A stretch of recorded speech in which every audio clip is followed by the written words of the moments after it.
Well, boys, we got a new leader in the Premier League this week. I guess things are shaking up. This is Red Card Radio. Good morning, good evening, good afternoon, whenever you're listening from. Thanks for tuning in. Red Card Radio is a weekly look at the Premier League from three friends who support different clubs. My name is James. I support Arsenal. With me tonight, that's Brad. He supports Chelsea. And down below, that is Sean. He supports Tottenham. Little small club, but how's everyone doing this evening? Hello, good day. You know what? I found something worse for my health than being a Chelsea football club fan. I don't think that's possible. It is. It's called pollen. If you're on the YouTube, I'm sorry for my face. It hurts a lot. Brad, you say that like people don't always see your face on YouTube. Ooh, spicy. This day is extra bad. There's also I know you guys are watching just the same as I am. There's also a new leader in the championship. Just so you guys know. Wait. How Ipswich goes top of the table. How close is that table, Sean? Tighter than a camel's ass in a sandstorm. I'm glad you asked. Ooh, man. You'll have to tune into RCR Media's championship podcast. Brought to you by Sean Stradamus and Joel. It is getting real fun down there in the championship. You and Joel could probably do a nice 4-hour-long talk about the championship. Well, I can't speak to his expertise, but I can tell you that I personally watched 2 games this weekend that were absolutely riveting. I don't know about Joel. I don't know how much he watches, but I got all the knowledge I can bring. I think Joel just pretends to be a championship fan. I think that's probably right. He's actually, in actuality, he's a League One fan. Oh, man, shots fired. Because of Reading. Reading's in League One. Yeah. All right. So what do we got here today? So we are going to just kind of talk about the Premier League that has played. So since we last spoke, loyal listeners, friends of the podcast, 15 games have been played. And now we are getting ready to. We have 5 more this week. And by the end of it, there will have been the 20 games that we predicted last week, but only 15 have been played at the time of recording. So that's what we are going to be talking about. We won't go into detail onto all of the games, and of course, you'll have to check back tomorrow in tomorrow's episode to see how everyone's picks turned out. But without further ado, if you are new here, if you just stumbled across us, if you could hit that subscribe button, ring the sub notification bell if you're on YouTube, if you're on one of the podcast sites, hit it with a follow, 5-star review, all that good stuff. And let's get into it, boys. So as I alluded to, there's a new leader in the Premier League. Liverpool have taken sole possession of first position. They sit 2 points ahead of Arsenal, 3 points ahead of City, after they beat Brighton and Hove Albion on Sunday at home, and City and Arsenal played a not riveting 0-0 draw at the Etihad. Arsenal, interestingly enough, are the first team in 57 matches to keep a clean sheet at Manchester City. So, or maybe it was to keep City scoreless. I think it's keep City scoreless at the Etihad. Not necessarily clean sheet. There was also a really long time for clean sheet, but I think specifically 57 games was for not letting. Wait, that's the same thing. Not letting City score in a clean sheet. It's the same thing. I was going to say you are clean sheets and not scoring are synonymous. Yes, I'm. Well, oh well. What do you guys? What did you guys think of it? Before we get into my opinion, because I certainly, as an Arsenal fan, have thoughts. What do you guys take away from this weekend at the top of the table? Brad, why don't you kick it off, Brad? Slow, boring news fest. Okay, so that's just your opinion on the City Arsenal game. Yes. Right. At the top of the table. Oh, y'all. It's gonna end up being City, but I mean Liverpool's gonna put up a great fight. You guys, wait. I watched the full 90 of Arsenal City. You guys think it was boring? That was a back and just because there was no goals. That thing was back and forth. It was up and down, and it was they were getting after it. I think the problem is that you have two teams that want to do the same thing. So there was no diversity in the style because both the teams operate in the same manner. And so it just seemed a bit like there was a quagmire in the midfield. It was just a bit bogged down. So for the first 30 minutes, City were all over Arsenal. And Arsenal did a very good job of controlling that pressure and defending. Arsenal were much more even in the second in the final 2/3 of the match. City definitely had the run of it in the first third of the match.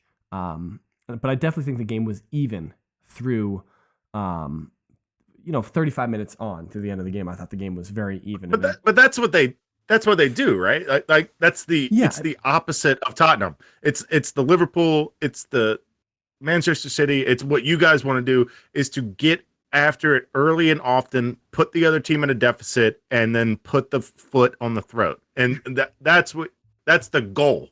Yeah, I think the critiques that I've been seeing about the match though is just that like when you set up your team, like so both teams played 4 center backs from the start. So there were 8 center backs on the pitch. Both teams. Yeah, I didn't think of it like that, but there were. Yes, both teams had 2 defensive midfielders on the team. Now City's played Rodri and Kovacic kind of next to each other, where Arsenal had Declan Rice sitting a little bit further than Jorginho. But I mean, like if you look at both teams, and Partey came on later, but that's the same thing. Yeah, so both teams played four center backs and 2 sixes, out and out sixes. So like that's kind of like we look at this and we're like, man, neither one of these teams is really going for it, like in a but really they're also sense. Like Brad can attest to this. Like you played 4 center backs and 2 defensive midfielders, but none of them are actual true raw center backs. Like this isn't Per Mertesacker we're talking about here. These are like really athletic. Yes. Yeah. It's really athletic. All 8 of them are really athletic center backs, and the 4 defensive midfielders are more than just defensive midfielders. with maybe the exception of Jorginho. I think. Yeah, maybe. Yeah. Rodri, and Partey. Well, yeah. Rodri, Kovacic, and Rice are obviously very adroit at going forward. Jorginho is he's a great passer and he's smart. So I think that's what everyone was kind of. Those are the critiques I've seen. Now, like my baseline read of this game and how I saw it as I was watching it is that it seemed like City were trying to win the game, and it seemed like Arsenal were trying to not lose the game. And so Arsenal were kind of okay with going out with a scoreless draw, which I don't necessarily begrudge Arsenal for. Joel asked me an interesting question in our group chat. He was like, well, do you regret Arsenal setting up that way? Do you regret the fact that Arsenal didn't try harder to win? And I was thinking about it. I was like, I don't have a good answer for that question yet. I think my response to him is, well, I'll let you know at the end of May if I regret that Arsenal dropped 2 points in that match. Now, if Liverpool go on to win their next 9 matches, fair play. Like you can't be mad at it. If Arsenal and Liverpool and City all go on to win their remaining 9 matches, that would be insane. That would be the craziest end of the Premier League ever, in my calculations. That you had 3 teams who were within 3 points of each other, and none of them dropped points. That would be wild. You've already played Liverpool, or do you play them? Yeah, no, we've all 3 of these teams have played each other twice, so there will be no more matches between the top 3 teams. Oh wow! Now, interestingly enough, if you look at Tottenham and Villa, Tottenham, Villa, Manchester United, and Chelsea have a big part to play in the Premier League title race. As Tottenham and Villa play all 3 of those teams to come. Mm-hmm. Yeah, United play Liverpool and Arsenal. I think Chelsea play Arsenal and City. But my point about the Arsenal are the only team to have beaten one of the other top 6. No, we just play you guys. Top 3 teams. Okay. And Arsenal are the only team to have lost in the league. against. We will this help year. decide So, the fourth position because we play United and Spurs as well. so that's our game and in Villa. hand. We play United, Spurs, and Villa. So yeah, I mean, we'll see how it all shakes out at the end of the season. But I think I definitely said coming into the season, if Arsenal take 4 points off City this year, I'm going to be happy. And I can't complain about a scoreless draw at the Etihad. I mean, I don't think Arsenal are in a position yet to be disappointed at drawing away to Manchester City. Manchester City are still one of the best teams in the world. So getting a scoreless draw away against them, I think I think most people should be happy about that result.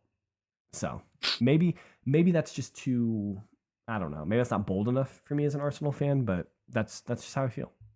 I mean, it's a solid I think result you said either it. way. Yeah, you said in August you'd take 4 points from Yeah. City. Yeah. That's a winning season. Yeah. You would. I believe your sentiment is if we take 4 points off of City, we're winning the league. That might have been my sentiment, but I also factored in that we would take more than 0 points off of Fulham this year. Or no, we took 1 point off Fulham this year. Fulham took 4 points off us this year. So, I mean, I wasn't anticipating a draw and a loss against Fulham in my estimation. So, it is what it is. Well, Brad, tell us what happened at Stamford Bridge. Well, this is interesting because Chelsea haven't played their midweek match yet, which is against Villa, but you have played Burnley. You played Burnley. Now, yes. Yeah, what's going on here? This was So you played Burnley, so you beat them, right? It's Burnley. They're bottom feeders. They're trash. Should have, of course we didn't. Yeah. Wait, what? You guys didn't win? I would say, but no. We didn't. And you know who had a shot at winning the game right at we should have won. This is 10-man Burnley. 1 goal was a banger. Like nobody's getting to it. Great goal. The other goal, Petrovic should have done better. But they also shouldn't have had those 2 shots. So like they call that easy company. Easy Vincent company. Yeah. Surf Sean strikes again. Bro, I think I'm fairly certain that I am the only one who picked up points in that prediction. So yes, because why would I pick Burnley? Chelsea are better than this. What are you doing, Brad? They're so much better. Cheer harder. Here's the game plan. It's not Posh's game plan, but this is what ends up happening. Players are like nothing. We can't get anything done. Pass it to Cole Palmer, and then Cole Palmer ends up taking wild shots. I mean, he got the penalty and he got a second goal off a Sterling assist. So let's go, Raheem Sterling with an assist and a Panenka, by the way. It was a good penalty. The set of stones. The slowest Panenka ever, too. Like, Burnley's goalie played on his head too. Like he was saving everything. A lot of shots were right at him, but he also had some awesome saves and probably should have been man of the match over Cole Palmer. You always give it to the guy who scores goals, generally speaking. So I'm with you, but like homie made this a draw. So do you think that this? I mean, like we shouldn't speak in absolutes because a lot of these teams are trying hardest not to finish in the European spots. But this leaves Chelsea effectively, if we think 4 points off of 4th, though you do have 4 points off of 8th. 8th, that's what I meant. Sorry. We're not near 4th yet. Give us another year. The 44 points of Newcastle threw me off. But you're 4 points off of Newcastle, but you have 2 games in hand against Newcastle. You have 2 games in hand against both Bournemouth and Wolves ahead of you, 1 against Brighton, who's ahead of you, 3 against West Ham. 3 in hand. Oh, man. And against Fulham, who's right behind them. So they effectively will not be passed. One of our games is with Brighton. Oh, easy. And one of our games is Tottenham. Okay, easy. Is against Tottenham. So, like, ooh. I mean, I think both games are winnable in hand. So this is the interesting thing about Chelsea is it seems like you guys have a lot of opportunities. Correct. But you guys have been so up and down all year that it doesn't instill confidence in me in Chelsea just because like you guys are the roller coaster team. You're just up and down. Hold on a second. Okay. Besides the big 3, can you name the other 2 teams not to lose in their last 5 games? Well, I have the table pulled up, so. Sean? Yeah, Oh. I Would you have have the guessed table would pulled you up. have guessed Bournemouth and Chelsea as the two teams? I would have guessed Chelsea because you brought up the statistic. Of course. Bournemouth, no, But- I wouldn't. I but- wouldn't have brought it. I wouldn't have thought of But Bournemouth. generally speaking, had you just seen that statistic, hey, there's two teams outside of the I top would've- three that haven't lost a game. I would have in the last 5. I would have landed on Bournemouth. I wouldn't have landed on Chelsea. Oh, interesting. Because has been Bournemouth playing have so, been I'm not, yeah. absolutely.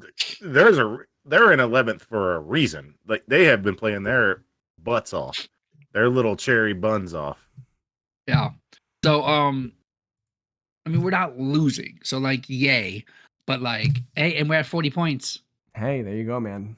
Another year in the Premier League, You're baby. safe. Another year secured. Rack it up, Chelsea. Well done. Assuming We'll there's, see what happens. assuming there's no penalties from the Premier League. I'll tell you Assuming- who's going to weasel out of their relegation is Brentford. How do you feel about that, Sean? They're just drawing their way out of this freaking relegation that they should be in. So their last 5 are loss, draw, loss, draw. That's 2 points they shouldn't have had, and they would be 3 points from relegation without those 2 draws. So they lost to West Ham, they drew Chelsea, lost to Arsenal, which makes sense, lost to Burnley, which doesn't make sense, and then drew Manchester United. So their draws seem... Who correctly predicted Burnley winning? Turf Moor Sean, yes, I believe. Yes, Turf Uh, Moor. yes. Well, speaking of Turf Moor, Sean, Spurs 2-1 against Luton Town. I have said on this podcast, in the group chat, I am well on record saying this is unfreaking sustainable. Well, and they keep doing it. Well, you beat Luton. So and then now what it happened is today? It is 22 points. 22 points from a losing position, including 6 wins. That's crazy. We can't keep doing this. We can't keep doing this. Giving up the first goal. So the Luton game was rough. You also said we were going to win by 5. That did not happen. Because that's your normal sentiment, is that we come out of halftime and score a bajillion goals. I mean, maybe I need to change that sentiment, but like that just seems like that's Spurs' MO this year, is that like Ange gives everyone a line of Coke to snort, and you guys go out there and you're just kicking the balls in the net. I think it's also the subs, and I think it's the quality of the bench, which we have been missing for the last 5 years. To be able to bring Kulusevski or Brendan Johnson or Richarlison or Lo Celso, who seems to be reborn, a new man, to have this quality on the bench where we're not bringing on that much lesser player is huge. Yeah, and then it's a spark. That's kind of like the natural progression of a team, right? Is that like you can nail down, you have a strong starting 11, but then like the good teams, there's not a huge drop off on the subs, and sometimes there's no drop off at all with the subs. How great is it for you to be able to bring on Trossard? Oh, in a late game when you're 1-1 in the 60th. It would Trossard's just a spark plug, man. It would have been better if he squared the ball to Martinelli when they were both through. I was gonna say that. Wow. That's a Sterling play right there. Exactly. No, but Sean, it's a luxury that you love to have. Absolutely. And like when you and also other positions, you're able to bring on Tomiyasu for Kivior. And like you're able to bring Partey on for Jorginho. Like Martinelli on for Saka. So these are like for like subs, and their drop off isn't there at all. And in some situations it's an upgrade. So like yeah. Yeah, and if he wasn't injured, you could go Odegaard, Smith Rowe. Yeah. Well, Smith like for like if he wasn't injured, but he's healthy again, but he's still lacking match fitness. But yeah, no, the point is well taken, and Spurs are kind of getting to that point a little bit in certain positions. Now, like I think you guys are still light at like defense, like your defensive substitutions. But offensively, the substitutions you have good offensive weapons on the bench, which is important. And I was just talking with someone in person that the only one not healthy left is Solomon, and he is a really good spark plug on the left to come in for Son if we need it. So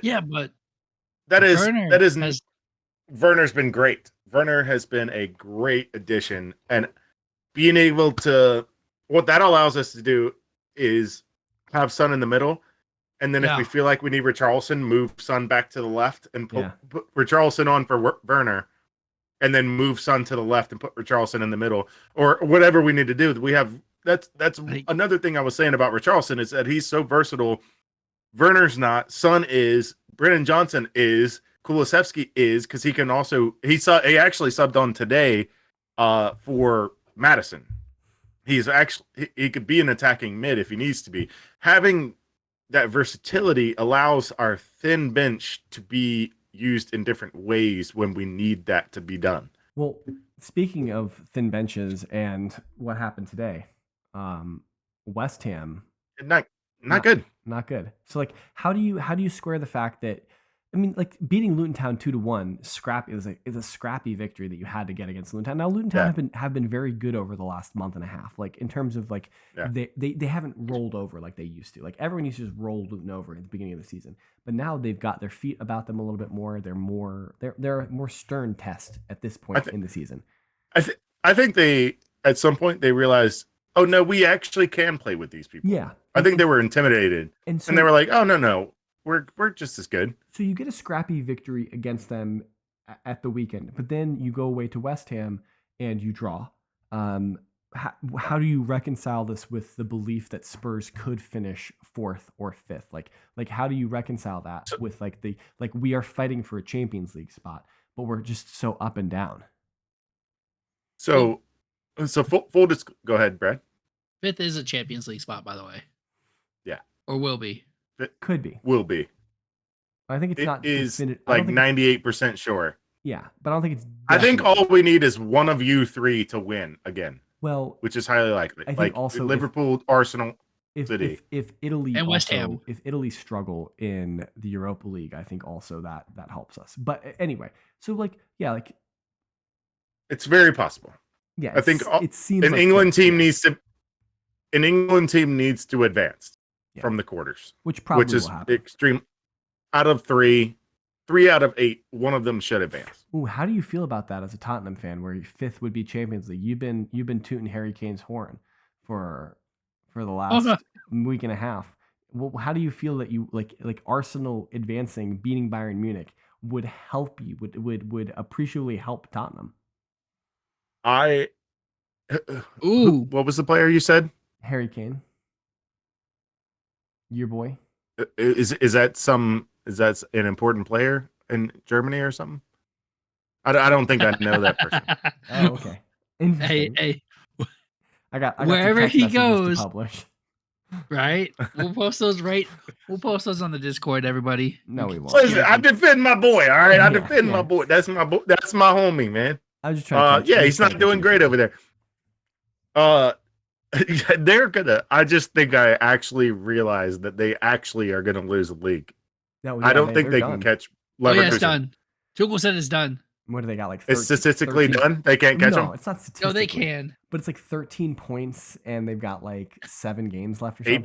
8 to play. Yeah, I think it's 7. I was like, oh no, they're not catching them. No, it ain't happening. Not the way Leverkusen. But no, I root for you guys. Know I root for England no matter what, and not that I'm rooting for Arsenal. I'm rooting for England. Yes, I'm rooting for the Premier League to do well. Yeah, I have been doing that for years because it helps England as a whole. Yes, I agree. I think that's what you have to do. The better the Premier League does in Europe, the better it is for all of us. Yeah, high tide raises all ships. And we get that little championship. We get that Champions League money from finishing 5th. I mean, that's big money. That's big money. Big money. And it's going to be even bigger money next year, too. I have a confession on this West Ham Tottenham game. Yeah.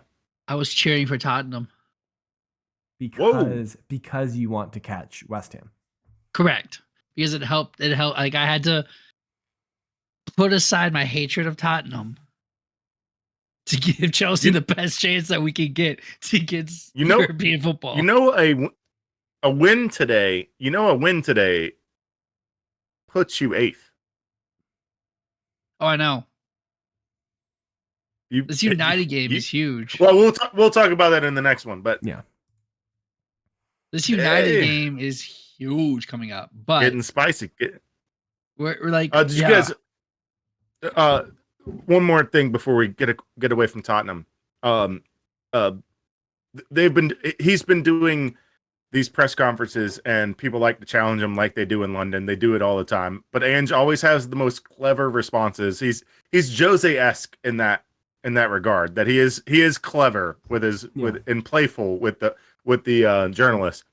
And they asked him, Manchester United are only 8 back. They have a game in hand. Do you feel any pressure from them coming on? Are you nervous that you would lose the 5th spot to Manchester United?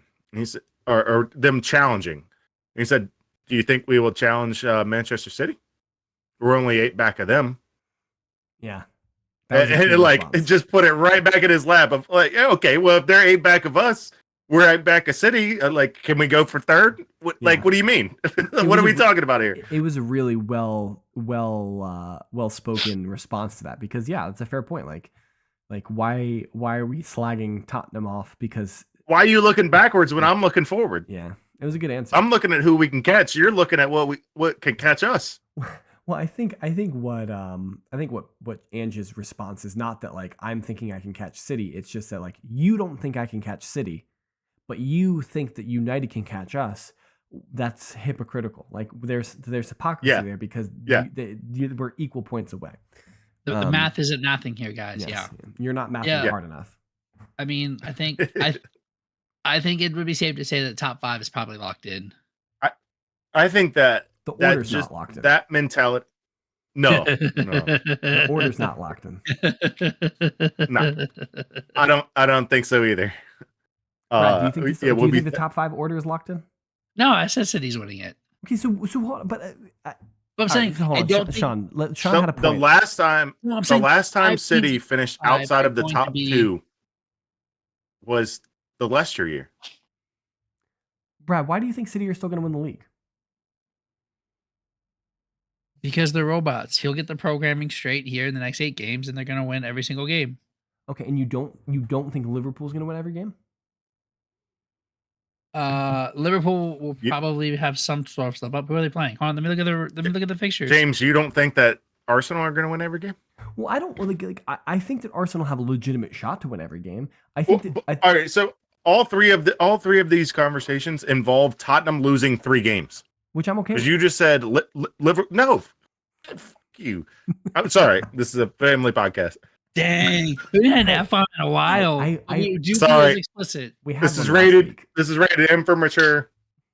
No, sorry. I'm okay with Tottenham. Explicit, sir. I'm okay with. But Tottenham you just had us losing to City, Arsenal, Liverpool. All right, Sean. I would say out of those 3 games, we are at least getting 4 points. I'll make you a deal. Just lose to us, you can beat the rest. Can you guarantee that we beat the other 2? You're thinking about this? I can't guarantee it, but if you're willing to give Arsenal a victory and beat the other 2, holy smokes! Villa also play all 3 of them. We're smoking. We're smoking Villa at home. No. Emery's getting trash canned at the Emirates. If we take 6 points from those 9 points and they take 0, I'm in. I'm in. Let's go. This is wow. This is why we are in America. Hey, listen. This is why we are American fans commenting on the Premier League, because there isn't a Tottenham fan probably in London that says that. Are you telling me I'll finish 4th? And they won't give up. But if y'all lose to Arsenal. Yeah. Liverpool. Yes. Because 5th is Premier League. 5th, we've said 5th is essentially Champions League. So it's the same thing. There's like $5 extra million per year. Sean and I will concede the fact that because we're not neither one of us are from North London, the Tottenham Arsenal rivalry is slightly lost on us. Like, obviously we can understand it, we can conceptualize it, but because we don't live in North London, like, it doesn't affect us like it affects other Arsenal and Tottenham supporters who live there. It's a geographical thing, and we're just not there. That's what I'm saying, and this is the epitome of it. Is that Sean is okay losing to his biggest rival. Yes. Sean is okay if the Yankees lose to the Red Sox. Sean is okay if the Braves lose to the Giants? Phillies. We hate the Phillies. Okay. That the Phillies come and why would have San Francisco's been in the playoffs a ton. I don't know. I'm a Barry Bonds fan. It is what it is. The team I hate the most is the Cardinals. but that's not our rival. Well, it's that. Okay. It's I just hate them. Astros. Astros above everyone. Yes, Astros don't deserve to be in the league.